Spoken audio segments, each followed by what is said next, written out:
lo dijo en la primera hora. Entramos en materia a las 7:10 con nuestra primera entrevista en la mañana y lo voy a poner en contexto. La periodista Sara Ortiz de Diario Expreso publica el día de hoy en este periódico: Mario Godoy revisa las calificaciones de méritos del concurso de la Corte. Su argumento es que hay una denuncia de una postulante mencionada en el caso Pantalla sobre otros candidatos.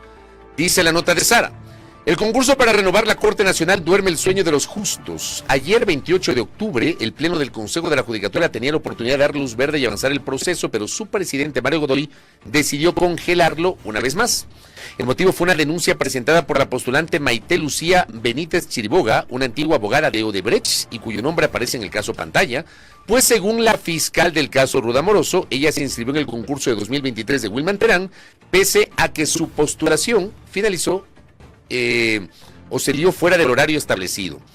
Benítez, quien volvió a postularse en 2024, denuncia que en el actual concurso se han cometido irregularidades en la calificación de méritos de varios postulantes que buscan una plaza en la sala de derecho tributario, es decir, sus directos rivales. Benítez afirma que sus colegas Stalin Javier Lucas Baque, Claudia Elena Salgado Levi y Camila Moreno Subía recibieron puntajes superiores a los que debían. Ante esto, el 4 de octubre, la Dirección Nacional de Talento Humano, cuyo titular encargado es Carlos Fernando Parra Toazo, ex coordinador de Talento Humano de la Asamblea Nacional en el tiempo de Virgilio Saquicela, y el director general encargado Jorge Mauricio Maruri Besilla, ambos puestos en la administración actual, ordenaron la elaboración de un informe sobre los casos que cita Benítez. En el Pleno el tema fue tratado el día de ayer y no estuvo exento de la polémica. Por eso hemos invitado el día de hoy al presidente del Consejo de la Judicatura, Mario Godoy, para que sustente justamente aquello que consta en esta nota de Sara Ortiz de Expreso. Doctor, bienvenido, buen día, ¿cómo le va?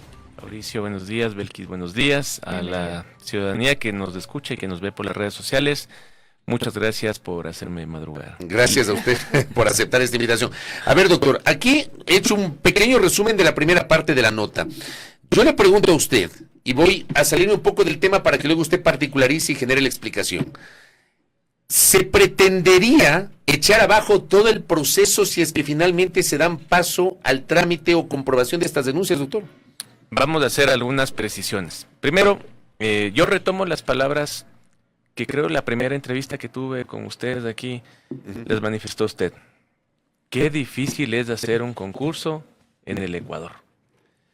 Si es que continúa, ¿por qué continúa?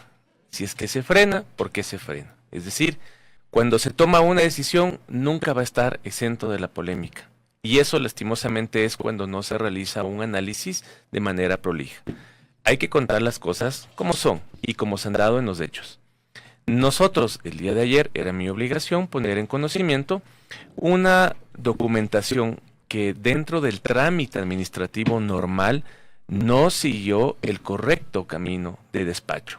Estamos hablando de un documento que ingresó en julio, en la anterior administración, antes de que yo ingrese, en donde esta documentación ingresada por la doctora Benítez Chiriboga Maite Lucía, en un procesamiento un poco extraño, se lo archiva en el mes de julio, antes de que yo ingrese, y posteriormente a aquello se duerme el trámite hasta septiembre, sin que se le dé una respuesta. En septiembre, curiosamente, nuevamente ingresa el documento, se da el traslado administrativo desde Presidencia hacia la Dirección General y posteriormente a eso, nuevamente el trámite empieza a dormir el sueño de los justos. Aquí hay que hacer una precisión. Todos los documentos que ingresen a la Administración Pública en general, no solamente al Consejo de la Judicatura, necesitan ser atendidos de manera oportuna y tener una respuesta, independientemente de que sea favorable o no al peticionario, o mejor dicho, a las pretensiones que tenga el peticionario. Así hay que contar la historia. Esto no es un tema de, como se ha manifestado, revivir el tema de las calificaciones, meterle, creo que leí en alguna nota de prensa, meterle mano a las calificaciones. Lo que se hizo el día de ayer fue lo siguiente: poner en conocimiento un informe técnico del Pleno. ¿Para qué? Los otros puntos del día estaban justamente, se iba a tratar sobre la continuidad del concurso, y lo que se hizo fue poner en conocimiento de este informe para suspender esos puntos y luego retomar el concurso con unos informes ampliados, que es lo que se llegó ayer con unas disposiciones de despacho. Es decir, se tienen que ampliar los informes técnicos del concurso para Después de eso, tomaron una decisión sobre los hallazgos que se tomaron en base a esta documentación ingresada, insisto nuevamente, por la señora Benítez Chiriboga Maite Lucía, que en su momento no tuvo un procesamiento correcto. Así es lo que pasó el día de ayer. Un procesamiento de una información que no tuvo el trámite administrativo correspondiente. El día de ayer se puso en el orden del día una información que se levantó a través de un informe técnico, se puso en conocimiento del Pleno, y el Pleno el día de ayer, que conoció formalmente este informe, lo que hizo fue tomar ciertas disposiciones, entre esas solicitar una ampliación de los informes para luego tomar una decisión respecto a la continuidad del concurso. Precisamente eso justamente le iba a consultar, ¿cómo será ya el tratamiento formal de estas denuncias, de esta denuncia que se ha presentado respecto de calificación de méritos? Lo que estamos haciendo ahora en su momento debió ocurrir. Ingresaba un trámite, se le atendía conforme a derecho, se le daba las respuestas oportunas o fundamentado, y el trámite desde luego tenía que entrar a un procesamiento de archivos si es que ya se contestaba conforme a derecho. Es lo que debía pasar. Aquí no hay un interés de absolutamente nadie en particular, es decir, de favorecer o perjudicar absolutamente a nadie. La actuación administrativa que se está haciendo en este caso es un acto de responsabilidad. Es que las áreas técnicas amplíen sus informes en determinado tiempo y que esos informes, una vez que estén ampliados, que se cumplan con las disposiciones del Pleno del día de ayer, vuelvan para conocimiento del Pleno, y que una vez que los informes los tengamos en el Pleno, cada uno de los vocales tome una postura para decidir sobre la continuidad del concurso. ¿Podemos conocer qué es lo que se ha denunciado? No sé si usted podría contarle a la audiencia algunos casos puntuales sobre los cuales se ha sustentado esta denuncia, doctor. Claro, el día de ayer el Pleno, como ustedes saben, es público. Se hizo una lectura del informe desarrollado y expuesto por el área técnica, que fue la Dirección de Talento Humano, en donde se evidenciaron 4 casos. En esos 4 casos lo que se hizo fue básicamente dar la exposición de un análisis técnico en donde se observan ciertas situaciones, como por ejemplo, de que al momento de hacer la calificación de alguno de los postulantes, se verificó que los títulos que tenía, tanto de maestría como de especialidad, al ser parte de la materia, como por ejemplo una maestría en Derecho Procesal, tiene relación directa con materia civil, no había recibido una puntuación. Lo mismo pasaba con su título especialista. Dejando en claro aquí que el reglamento, que son las reglas del juego que fueron establecidas mucho antes de que yo llegue, establece claramente una tabla. En esa tabla se establece cómo se hace la calificación y en base a qué verificables se lo hace. Adicionalmente a eso, el mismo reglamento realizó la configuración del sistema para la carga de los documentos. En otro caso, también se puede observar, insisto nuevamente, estas son ya las reglas del juego, no son las reglas que yo he interpuesto, son las reglas. Ese reglamento lo hizo el Consejo de la Judicatura cuando estaba en la presidencia encargado el doctor Román. Claro, precisamente por eso le digo, no es un asunto que yo estoy diciendo lo que yo considero. Si, por ejemplo, ustedes observan en el reglamento dice experiencia profesional de acuerdo a la especialidad a la que postuló a partir del 11º año a la obtención del título de tercer nivel, entonces tiene que contemplarse que la experiencia, como dice el reglamento, tiene que ser computada a partir del año 11. Así es como lo dicen las reglas del juego. En lo que se pudo observar en el análisis de las áreas técnicas, en alguno de los casos, cuando se hizo la verificación de los documentos de la experiencia en la calidad de docente de una de las postulantes, aparentemente lo que se observa ahí en los documentos es que tenía un periodo de tiempo que no estaba dentro del tiempo, es decir, de los 11 años a partir de las 11 años a partir de la obtención de su título. Y estos certificados lo que hicieron fue precisamente subir la puntuación necesaria para que tenga un puntaje que no debía en ese momento ser asignado. Esos certificados no debieron haberle subido ese puntaje, nos dice usted. Exactamente, eso es lo que se Son puede inferiores evidenciar. a los 11 años. Sí, y como le digo, son reglas del juego. Si las reglas del juego dice a partir del año 11, entonces tiene que ser considerado a partir del año 11.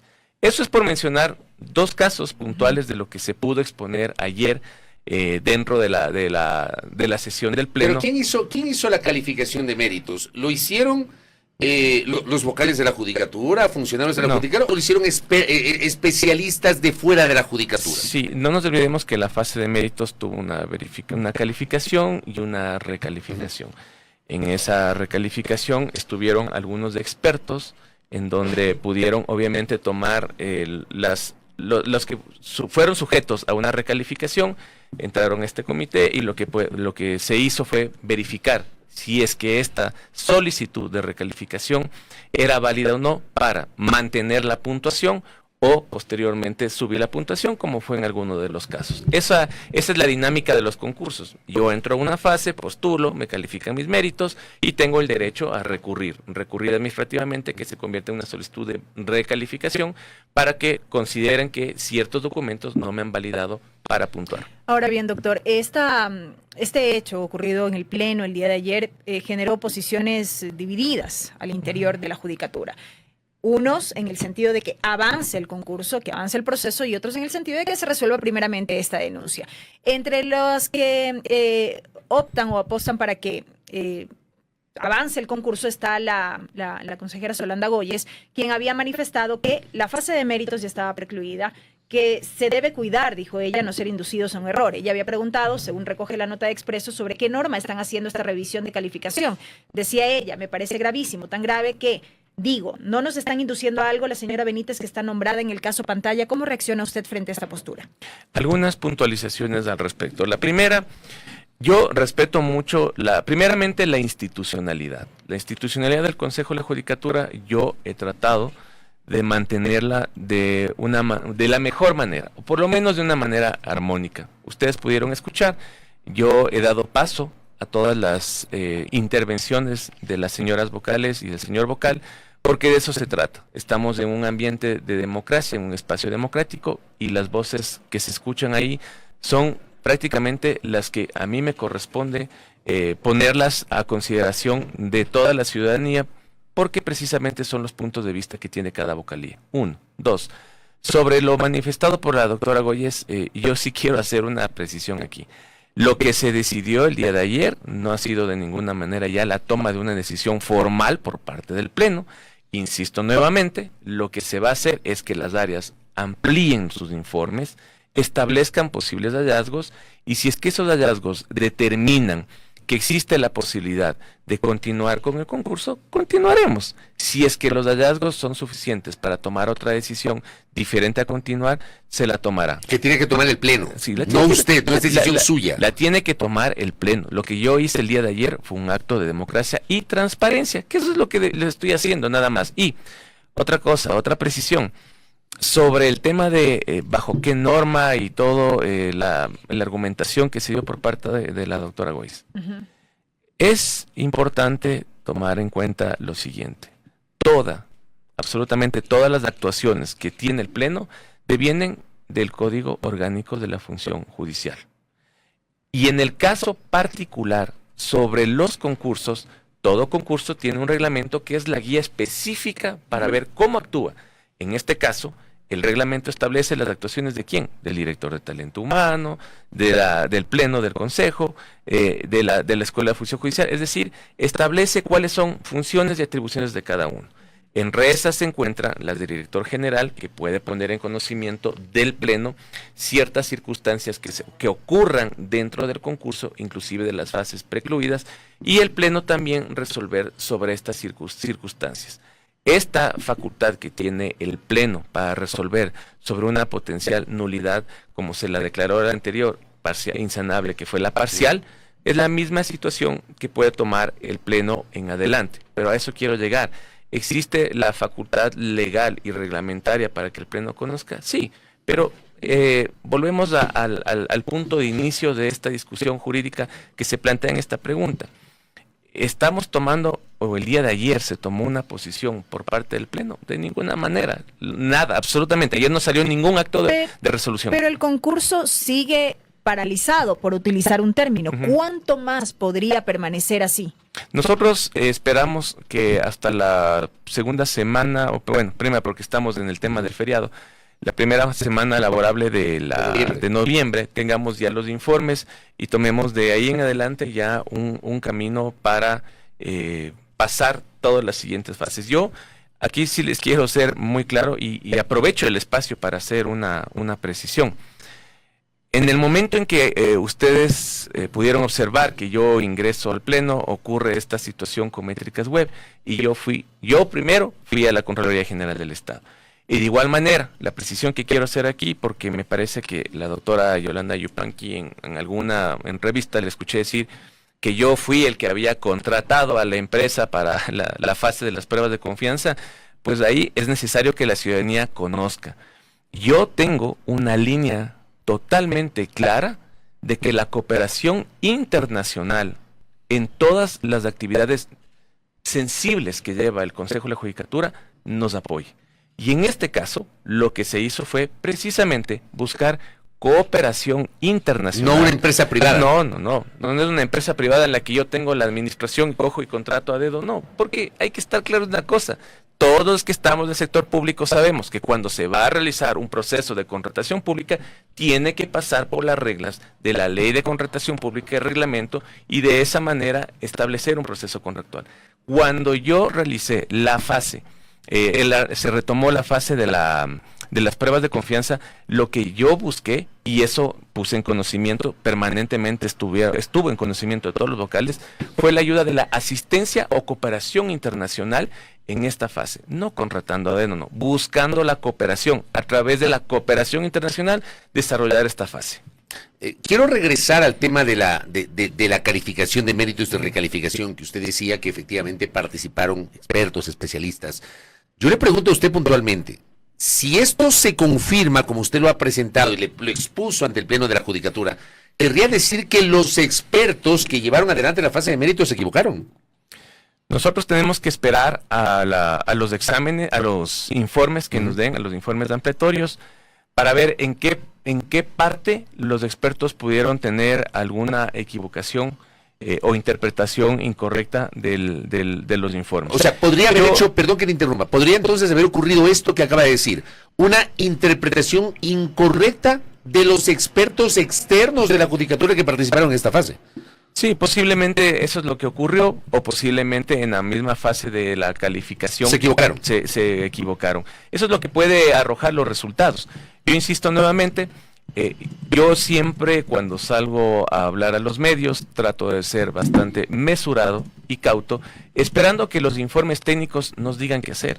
De ninguna manera, y en esto sí quiero ser muy insistente, al menos particularmente Mario Godoy no ha llegado al Consejo de la Judicatura para meterle mano al Consejo y ni favorecer ni tampoco perjudicar a ningún postulante. Belkis se preguntaba y le citaba hace minutos lo que había dicho Solanda Goyes ayer, y permítame insistir en aquello, porque Solanda Goyes insiste en que esta es una fase precluida sobre la cual ya no se puede hacer nada. Yo le pregunto si es así. Si de alguna manera la Judicatura, a partir de lo que dijo la vocal Goyes ayer, se estaría extralimitando al retomar una fase que ya pasó hace rato, doctor. Precisamente los informes son para eso, porque dentro del análisis que se ha solicitado a las áreas técnicas, justamente el área legal tendrá que manifestarse al respecto sobre qué es una fase precluida, pero claro, es una fase precluida. Sabemos que todo concurso, y esto pasa incluso en el tema electoral, el principio de preclusión es algo que se tiene que respetar. Una vez cerradas las fases no se puede reaperturar. Sin embargo, no nos olvidemos que la normativa también establece esa facultad que tendría el Pleno.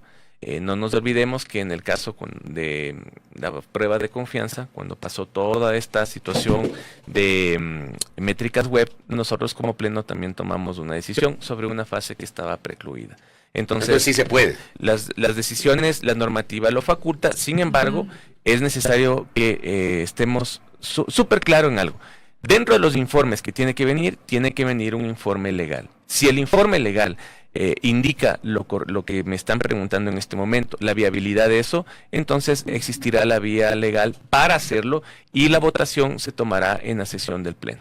Doctor, usted decía hasta la primera semana de noviembre esperan tener estos informes un poco más ampliados para poder seguir una hoja de ruta sobre lo que se tiene que hacer. En este sentido, ¿no podríamos anticipar entonces una fecha tentativa para la cual ya contar definitivamente con estos jueces de Corte Nacional que se requieren? Es Así decir, es. un concurso ya concluido, digamos así. Siempre, insisto, trato de ser muy cauto y ser responsable cuando hablo en los medios. Al momento yo no podría indicar, no podría darles una fecha con exactitud, hasta ver cómo tomamos en conocimiento los informes y resolvemos para ver si es que la continuidad del concurso va.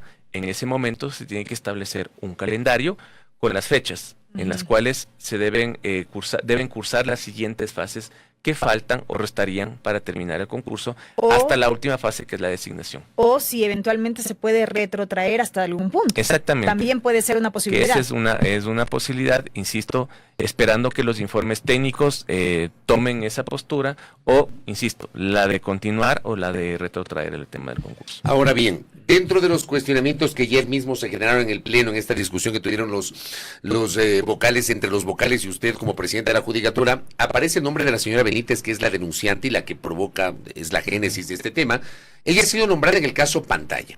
El caso Pantalla, por el cual se dictó prisión preventiva el último fin de semana en contra del expresidente de la Judicatura, Wilman Terán, tiene que ver con unos supuestos actos irregulares en el proceso original de renovación parcial de la Corte Nacional de Justicia, que lo llevó adelante la administración del doctor Terán, que lo echó abajo la administración del doctor Álvaro Román Márquez con el Consejo de la Judicatura. Yo le pregunto, ¿qué decir sobre esto? Porque la persona denunciante está vinculada a un caso que está siendo materia de un procesamiento en la Corte Nacional de Justicia, doctor. ¿Eso de alguna manera no genera también suspicacias? La tramitación de la denuncia que presenta la señora Benítez, la doctora Benítez, es un trámite que debió haberse dado, así venga Juan Jiménez, Pedro Ortiz, quien sea. Cualquier persona que ingresó un trámite a la Judicatura debía tener el trámite administrativo correcto. Sobre la señora o la doctora Benítez, sobre su situación jurídica y todo eso, la verdad nosotros no tomamos en cuenta sobre qué proceso penal atraviesa o qué proceso administrativo atraviesa. Eso no tiene nada que ver con el trámite de su denuncia. No tiene nada que ver, porque primero esta situación es la atención a un trámite administrativo, que insisto nuevamente, al inicio de mi intervención en esta entrevista, fue básicamente que no se le dio el trámite oportuno. Es un trámite que ingresa en septiembre nuevamente, luego de no tener la respuesta, y luego cuando llega a conocimiento de presidencia, yo tenía la responsabilidad, incluso administrativa, de poner en conocimiento del Pleno. Eso es lo que se ha hecho sobre una situación de un trámite administrativo que no tuvo el curso normal dentro de ese despacho o tramitación interna.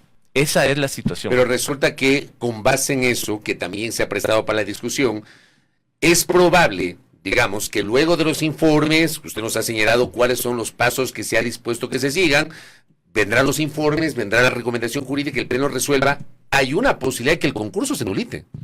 Si es que el concurso continúa, porque voy a poner en ese escenario, si es que el concurso continúa, refiriéndome, por ejemplo, al cuestionamiento sobre la doctora Chiriboga, en el caso de esta postulante y de todos los postulantes que seguirían en este momento en carrera para el concurso, no nos olvidemos que vienen algunas fases, empezando por la prueba de confianza, si es que el concurso se reanuda, que es una fase que va a excluir a postulantes.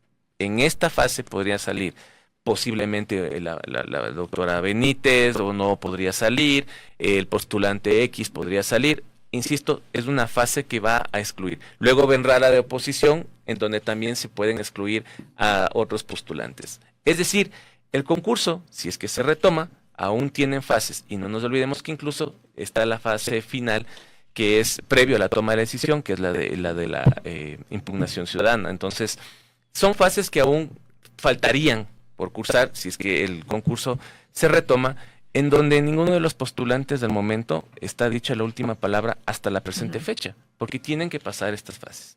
Es así como funciona un concurso. Doctor, esto es lo que tiene que ver con el concurso de jueces de Corte Nacional de Justicia. ¿Qué pasa con el concurso para la selección del banco de elegibles de la función judicial? Nosotros en el concurso del Banco de Elegibles tuvimos algunas reuniones internas conjuntamente con las áreas técnicas y las señoras vocales y el señor vocal. Vimos ahí algunas circunstancias que debían ser ajustadas, como por ejemplo, yo siempre he dicho que para mí es necesario que la cooperación internacional esté presente en estas actividades del Consejo de la Judicatura. Yo tengo una línea muy clara que no puedo esconder. Lastimosamente, el pasado que tiene el Consejo de la Judicatura respecto a su expresidente y algunos de los vocales que están atravesando procesos penales, esa sombra es lo que dificulta a veces ganarse la credibilidad de la gente. Y por eso yo busco el apoyo de la cooperación internacional para que nos ayude a desarrollar estas tareas sensibles como la selección de jueces. En el caso puntual que usted me pregunta, estábamos en la fase de pruebas de confianza, de pruebas psicológicas, perdón. ¿Qué pasó ahí? Se atan los concursos a procesos de contratación pública. Y ustedes saben mejor que nadie que un proceso de contratación pública tiene algunos escenarios. El primero, voy a partir por el deseable que debería pasar en todo lado, que atraviese todo el proceso de contratación sin ningún tipo de observación y llegue a la adjudicación. Perfecto, no pasó nada. Si el proceso de contratación se lo hace, que está atado a una fase del concurso, la fase del concurso se da sin ningún problema. Pero aquí vienen los problemas que ha pasado acá. Se lanza el proceso de contratación pública para la contratación de los expertos en temas de la prueba psicológica y resulta que no se lo tuvo que declarar desierto porque no se tuvo a ningún participante. No me interesa. Entonces, cuando no participa nadie en un proceso de contratación pública, ¿qué me toca hacer ahí? No solamente queda que se declare en desierto el proceso de contratación pública, sino que como está atado a una fase del concurso, el concurso no va a tener continuar. Un retraso y obligatoriamente, no forzosamente, ya no puede avanzar. Y lo que toca hacer ahí es ver qué se hace. Ese tipo de situaciones, yo particularmente, he tratado de buscar el apoyo en el país y en las últimas reuniones que tuve fuera del país, que la cooperación internacional nos ayude para buscar soluciones de que estos procesos de contratación, primero, sean transparentes. Segundo, que con el auspicio de la cooperación internacional no quede la menor duda de que se lo hace de una manera correcta. ¿Para qué? Para que no nos pase precisamente lo que pasó con Métricas Web, que fue un problema que a esta administración le tocó resolver y que incluso, ustedes mejor que nadie lo saben, aquí también se lo han manifestado, varios espacios de prensa lo han dicho. Ese momento en que ocurrió el tema de Métricas Web le quitó un poco de credibilidad al concurso. Pese a que el cuerpo colegiado, y con esto termino, desarrollaba de la manera más transparente posible en esa fase. Ahí estamos hablando del Banco de Elegibles de Corte Nacional, ¿verdad? El Banco de Elegibles es otro. El de la Corte Nacional es del que estábamos hablando inicialmente. Correcto, porque justamente me escribían esta pregunta. No sé si es lo mismo. ¿En qué estado está el concurso del Banco de Elegibles a jueces de primer nivel y Corte Provincial? Ese es el que estamos hablando ahora, que se lo ata a los concursos de contratación pública. Correcto. ¿Y en qué momento se va ya a destrabar esto? Nosotros estamos viendo si es que los análisis técnicos están correctos, porque no nos olvidemos que ahí más o menos era aproximadamente como 1000, más o menos 1000 vacantes. Y se necesita una proyección. Y a eso quiero llegar. Perdón que me tengan en esto. Es necesario, para que la ciudadanía conozca, que si yo tengo que llegar, por ejemplo, a un universo de cubrir 1000 vacantes, yo debo tener una proyección de por lo menos unos 8000 postulantes para que en las diferentes fases, incluso desde la misma postulación, luego la fase de calificación de méritos y vienen las otras fases como la prueba de confianza y etcétera, las pruebas de oposición, son fases que van excluyendo. Yo necesito contar con la suficiente cantidad de postulantes para llenar a las vacantes. Y yo considero que los concursos, el ideal para mí es llegar con unas vacantes bien establecidas y llegar a llenarlas a todas, porque eso sería lo ideal. Pero ¿qué pasa si yo no tengo una proyección técnica de cuántos postulantes tienen que estar desde el arranque para que me quede con las vacantes necesarios?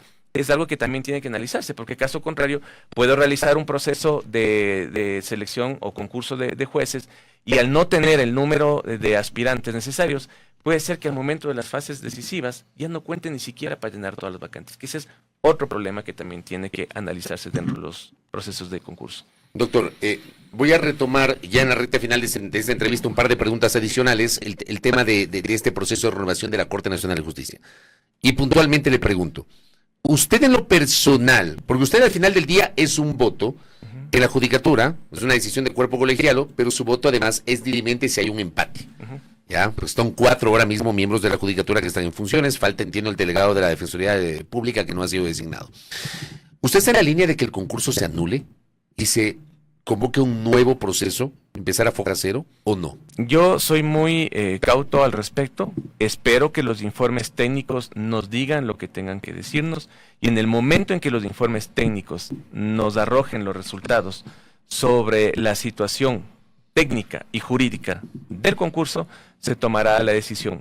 Particularmente yo voy a mantenerme en eso, precisamente lo del día de ayer no fue una decisión de pleno, fue una decisión de poner en conocimiento algo para que se amplíen unos informes y después de eso, con la suficiente cantidad de elementos técnicos, legales, respecto al concurso, cada una de las vocalías pueda tomar una decisión. Correcto, doctor. La última inquietud por parte de la audiencia. ¿El jueves habrá feriado en la función judicial a propósito del anuncio del gobierno? Bueno, el feriado, como ustedes han visto en las noticias, es de carácter obligatorio. Sin embargo, nosotros estamos trabajando en algunas medidas dentro de la función judicial, precisamente porque por la crisis energética, algunas de las unidades judiciales, yo solamente me voy a centrar en lo que es planta central. Claro. Solo en planta central, el uso del diésel ya nos está generando un problema. Y estamos viendo en qué momentos hacemos uso del generador y en qué no, solamente en planta central. A nivel nacional estamos haciendo el mismo análisis para la contratación del diésel, para el tema de las plantas que nos ayudan con la generación eléctrica, tomando en cuenta además otra cosa, y quiero aprovechar también esta entrevista. A esta administración justamente le cae la situación de la emergencia energética y resulta que nosotros estamos haciendo el análisis técnico desde el área administrativa y los generadores a nivel nacional no tenían el mantenimiento adecuado. A nosotros nos cae esto y nosotros estamos tomando las decisiones administrativas y de ser el caso vamos a comunicar a la Contraloría porque los generadores, independientemente si se los usaba o no, debían tener un mantenimiento. Es un bien público que debía tener el mantenimiento correspondiente. Para que operen sin problema en emergencias. Para que operen sin los problemas en emergencia como está pasando en este momento. Y una cosita adicional, acá un oyente me pregunta si siguen funciones en la judicatura un señor llamado Hitler Barragán. De lo que conozco, no, me parece que no que fue está. Asesor de Wilman Terán, me dice. Me parece que ya no está. ¿Ya? En todo caso, si fue un cargo de libre remoción, no sería. Quisiera preguntar a talento humano, al momento en que yo tenga, yo le confirmo a través de un mensaje, pero de lo que conozco preliminarmente me parece que ya no está. Correcto. Doctor, gracias por el tiempo. A ustedes, muchas gracias. Veamos qué pasa. Aquí en un par de semanas puede haber novedades en el proceso de selección de renovación parcial de la Corte Nacional de Justicia, gracias a Mario Godoy, presidente del Consejo de la Judicatura. Primera plana. Todas las noticias, todas las voces.